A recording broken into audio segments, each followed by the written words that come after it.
很多人听到打鼾，第一反应都是一句话：他睡得真香。但这正是最多人被误导的地方。打鼾有时只是姿势、鼻塞或疲劳造成的声音，可是如果鼾声很大，几乎天天出现，甚至半夜会突然安静一下，接着又猛然大喘一口气，那就不能再把它当成普通现象。很多人真正延误的不是因为没有症状，而是把症状当成正常。今天这支影片，我不是要把所有打鼾都说成疾病，而是要帮你分清楚什么是常见现象，什么可能是睡眠呼吸暂停的危险信号。先讲一个最重要的观念，打鼾不等于睡得沉。真正睡得好的人，呼吸应该稳定，氧气充足，睡眠结构完整。鼾声之所以出现，往往是因为上呼吸道变窄，空气通过时让软组织产生震动，也就是说，鼾声大不代表休息品质好，反而可能代表呼吸变得不顺。很多家庭把打鼾当成正常，甚至觉得声音越大表示睡得越熟，但从医学角度来看，这种理解常常刚好相反。你听见的是声音，身体承受的却可能是整晚一次次不完全顺畅的呼吸。还有一个关键差别是，真正的好睡眠，醒来后精神通常会比较稳定。如果你每晚都打鼾，却长期醒来像没充电，就更不能把它当成睡得好的证据。真正需要警觉的，不只是鼾声本身，而是鼾声背后的节奏。常见的危险模式是，先有鼾声，接着突然安静几秒，甚至10几秒，然后再出现一次很大的喘气或抽泣，这代表气道可能先部分阻塞，之后几乎完全塌陷，身体因缺氧而被迫用力把气道重新打开。这种事情如果整晚反复发生，你表面上看起来像在睡觉，实际上大脑和身体却一直被唤醒，根本没有得到真正修复。所以最危险的往往不是声音大，而是那一段突然安静。那要怎么初步判断是不是该提高警觉？可以先看4个常见信号。第一，鼾声很大，而且几乎每天都有。第二，家人观察到你睡觉时会短暂停止呼吸或突然大口喘气。第三，早上醒来口干头痛，喉咙不舒服，明明睡了却像没睡。第四，白天非常嗜睡，开会、开车、看电视都容易撑不住。只要这几项里面中了不止一项，就不应该再只靠猜测，因为症状一旦已经延伸到白天，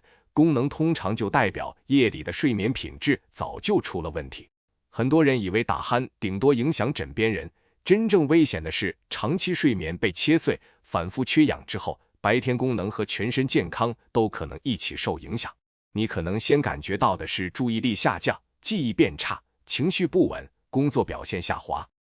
再往后，风险会延伸到交通意外、代谢问题以及心血管负担上升。对有些人来说，最早出现的不是胸口不舒服，而是脾气变差、反应变慢，明明睡很久还是累。也就是说，身体承受的从来不只是吵而已，而是整个修复系统每天晚上都被打断。如果你一直在找提神方法，却从来没有回头看晚上的呼吸，常常就只是在治标，不是在处理真正的根源。所以最值得观察的不是1、2次偶发的打鼾，而是那个整晚重复出现的节奏，鼾声安静，再大喘气。如果这个模式一夜之中反复很多次，几乎就已经不是单纯睡姿问题，而是高度怀疑睡眠呼吸中止。这也是为什么有些人明明在床上躺了8个小时，隔天却像熬夜一样累，因为他真正失去的不只是睡眠时间，而是睡眠的连续性、深度，还有身体稳定的供氧。你以为自己在休息身体，其实整晚都在救火。另外，也要打破另一个迷思，不是只有胖的人才会有风险。肥胖和大紧确实是常见因子，但不是唯一答案。下颚结构较后缩、扁桃腺肥大、鼻塞、仰睡、饮酒、使用镇静药物，甚至天生上呼吸道较狭窄的人，也可能出现问题。男性中高龄者风险通常较高，但女性、年轻人甚至小孩也不是完全没有可能。所以，如果你不胖却有明显打鼾，白天嗜睡或家人目击呼吸停顿，也不要因为外形看起来不典型，就以为自己一定没事。真正要确认是不是睡眠呼吸中止，关键一步不是上网自我诊断，而是做睡眠检查。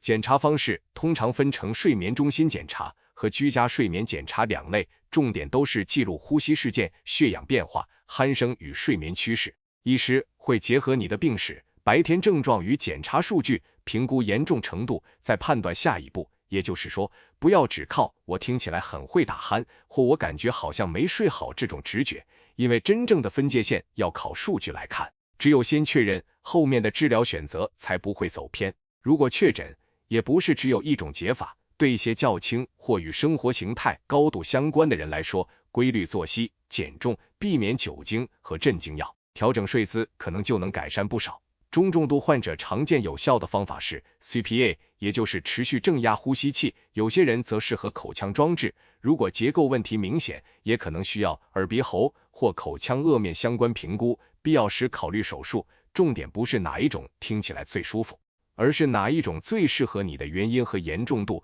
真正有效的处理来自对原因的匹配，而不是盲目式偏方。有些人最怕的是器械或治疗麻烦，但比起长期忽视，找到能长久配合的方法，反而才是真正提升生活品质的开始。最后，给你一个最实际的行动顺序：第一，不要再把打鼾自动等同于睡得香；第二，请观察有没有呼吸停顿、大喘气、白天嗜睡、晨起、头痛、口干等警讯；